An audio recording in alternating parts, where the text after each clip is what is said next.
of the origins of the UFO phenomenon started shortly after World War II.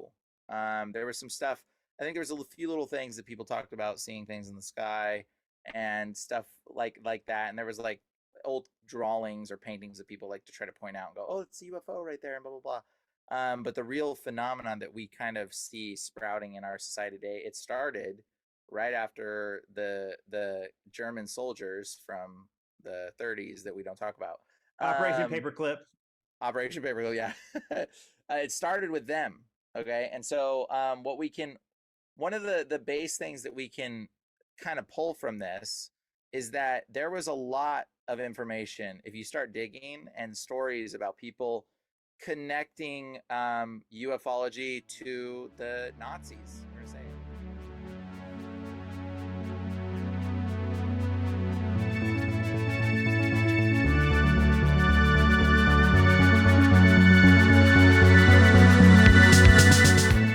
Make sure to like the video, subscribe to the channel, share with all your friends. Go do it right now. There's a guy named, is it Serge Monest? Was a Canadian investigative journalist, poet, essayist, and conspiracy theorist. Sounds like a pretty cool guy. He is known to English-speaking readers mainly for originating the conspiracy theory Project Bluebeam, which concerns an alleged plot to facilitate a totalitarian world government by destroying traditional religions, replacing them with New Age belief system using NASA technology.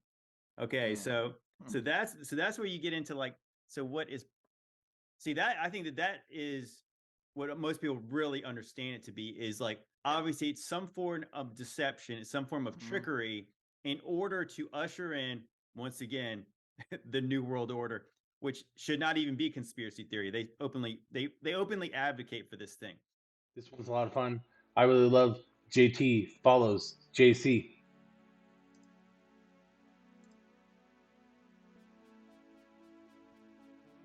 So how we sneak up into these guys is with them talking about ufology. So they have a, shouldn't really say they, it's really just JT's on the right here. He has his pal on all the time. He has a lot of content, so you could go watch him describe his worldview in great detail for many hours. Basically, these guys are guys who think that we are in the post kingdom of Jesus time period. So Jesus has already had a kingdom for 1,000 years, and then now we're living in the aftermath of that. So we're kind of the people who didn't get to go, and that everything that's happened since then has kind of been deception. It's been groups, cults, Illuminati, the Masons, governments, kind of covering up all the rest of history and making up their own history. And that kind of equates to, in the end, that what we know of our history, our origin story, our civilization, is kind of like missing 700 years, because there's 700 years of our history that's kind of like fiction, that some folks, whether they did it on purpose or on accident, sorta, took 100 to 300 years and spread it out over like 1,000. And so that's probably not a very good job of explaining their kind of basic worldview.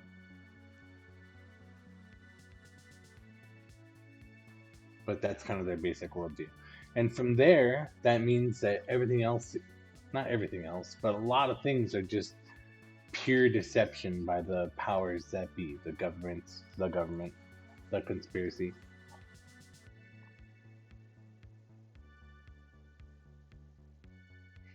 And so this first episode that we can go through is what they go through, the origins of ufology, is they kind of start with what we've been talking about. World War II, Antarctica, the Nazis, and the transfer of the occult from wherever the Nazis got it from to the Americans through Antarctica, through Operation Paperclip, through the American absorption of a whole bunch of Nazi assets, people, technology, knowledge, files, facilities.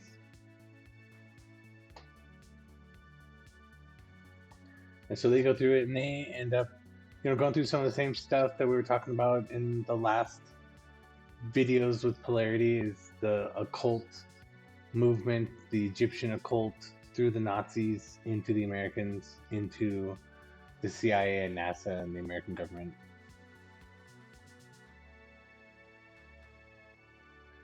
And it's, we're spending like an hour on it. They're not, the guy on the left here is kind of just breaking it down, right? We had, their theory is that the Nazis were doing pretty, dark occult stuff. They were killing the Jews as sacrifice to, the dark beings that were giving them knowledge, rocketry knowledge, etc.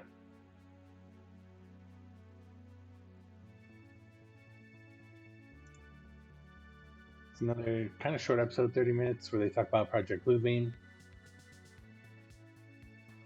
Bluebeam being a conspiracy theory that the government is working on a fake alien invasion that they'll use to bring about a one world government and complete dominance and control over all aspects of all human life all over the planet. And that the UFOs and aliens will be fake, basically. Whether they'll be holograms or just, guys dressed up as UFOs and aliens, or both. And they'll use that to create a one world government and then to assert dominance over everything, all aspects of all humans' lives everywhere. They don't really say why. Like, why do they want to do that? 30-minute episode, though.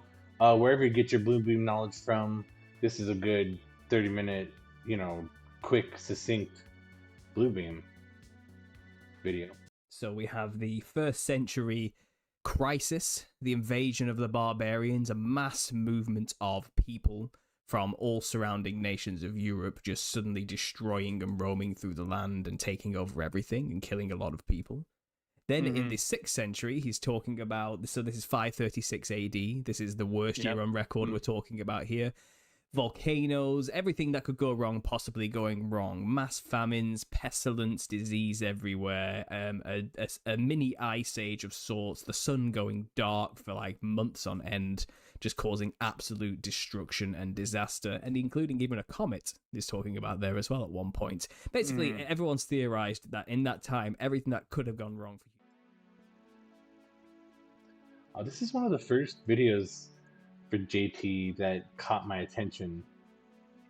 And I'm not sure if it was exactly this video or it was just one. He's got a lot of videos, and a lot of them are like this video, where they go into him and a guest, and maybe it's even the same guy on many occasions, go into a very specific place or a couple specific places. Like in this video, St. Louis and Omaha. And they look at old buildings, and they look at old pictures of old buildings and of the city, and they,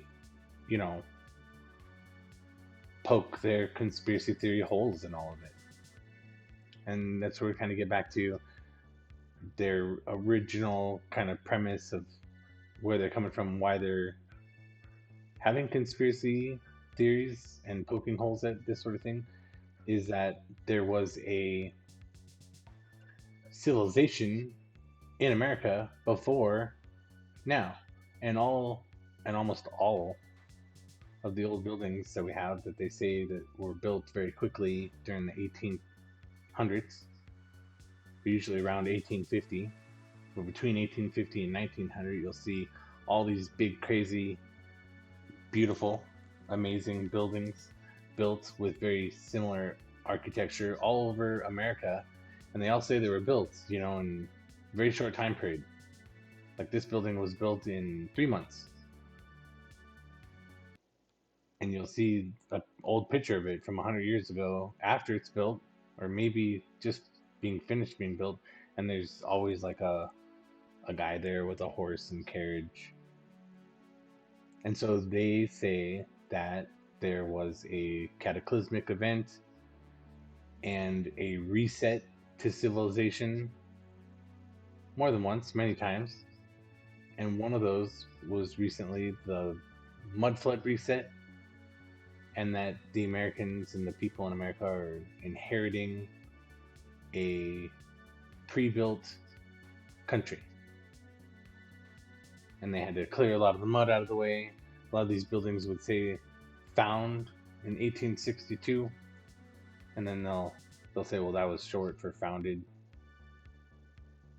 So they got all these really interesting, intricate, weird things about old buildings that they, throw a fit about. And primarily they fall around the world fairs that say they went to places and built ginormous temporary structures for lots of people to come to. And these guys will say that those world fairs are ways of kind of recolonizing each one of these big cities. And those were kind of like auctions for people to come in and buy property and get property. And when they said that these were temporary buildings, well, those are the buildings that they destroyed that were two obvious examples of the older technology and civilization and culture. So I don't think this is the first video that really kind of got my attention from JT, but it's one like it. And one of the things that he was showing were these pictures at world fairs.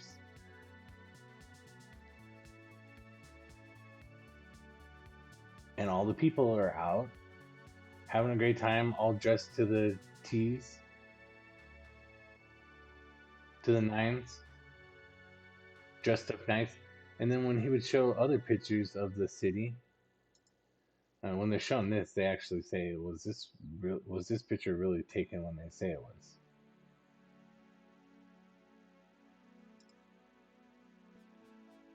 So you'll find probably 100 videos on JT's channel that are just like this, where they go into really specific places, go through the architecture and when it was built, and who it was built by, and the old pictures and when they took them, and just kind of throw mud literally at all that. It's kind of like proof of their theory that of both of their theories of the missing centuries. And in those missing centuries, there was a kingdom all over the planet that, since the end of that kingdom, has been, in ruin, and we've been rediscovering it. And this is proof, because it doesn't make sense that like something like that, they're talking about whatever this is, the Omaha state capital, and they say it was built with horse and cart in 2 years or something like that. And they're like, well, how did this Roman city get built in 2 years in the middle of nowhere with horses? Is kind of what they're saying. And then you'll find in there, if you go look at his hundreds of videos, you'll find a really good series about the timeline being correct. And I think it's either 3 or 5 parts. They're all about an hour. They're all with the same character, I think, this other character, where they kind of lay out their case, very clearly. So it's a good place to go look if you're interested in knowing like what are these guys so unfair about? Because they're basically saying that the UFOs and aliens are fake, but the faking of that is part of the vast conspiracy that is also faking that the planet might not be flat after all, that there's even planets to begin with, that everything, the whole space program is all fake. It's all part of that vast conspiracy to, I guess, I don't really understand why it's happening, except for that, it's the bad guys being let out of jail afterwards to run their own show after all the good guys skedaddled off to heaven. And then they go another layer where they say, well, all the people that are left here are all the people that weren't able to practice correctly before. And so now they're getting this chance. And so there's still just a second kind of world going on afterwards. But the reason I was saying that was it doesn't really connect the dots as to why the vast conspiracy is even happening anyways. Like, why is it necessary? Why is it happening? This character that they cut to over and over again is, scientist guy, geologist, archaeologist, who's going through different cities, but mostly Rome, and making the case that not all of it, but several centuries from like the 3rd century to the 10th all actually happened at the same time. So there's roughly 700 years of kind of like made up time. But all of the stories from those 700 years happened in the 1 to 300 years before that. And then there was cataclysmic events that happened. And the 700 years of stories about cataclysmic events didn't happen over 700 years. They happened over a very short time period. And then everything else starts then. So he's kind of making a real dry case that there's, for some reason, an extra 700 years built into the Western traditions timeline. And that the strata, when you actually get down there and dig, these things aren't on top of each other. They're right next to each other in a single layer. They're not on top of each other in 10 layers like you would expect from the stories. So it's very fun watch. I think that pretty much every episode of JT Follows JC, every episode is good fun. It's fun watch. I don't think you ever find anything that's much more than an hour. And you can he's got so many, you can kind of pick and choose. You don't have to watch the Rapture Scripture videos if you don't want to, and you can if you want to. He won't mind either way. He's doing his own thing and he's doing just fine. So, I have a lot of fun watching JT following JC, and the Tartaria topic and flat earth topics are real fun, and these guys mix them all up because of their kind of primary conspiracy. It forces them to mix in all these other ones. So this is, good times, fun times. As far as ufology goes, not required, but the episodes that they do that are on ufology are just as fun and just as educational as anyone else's ufology.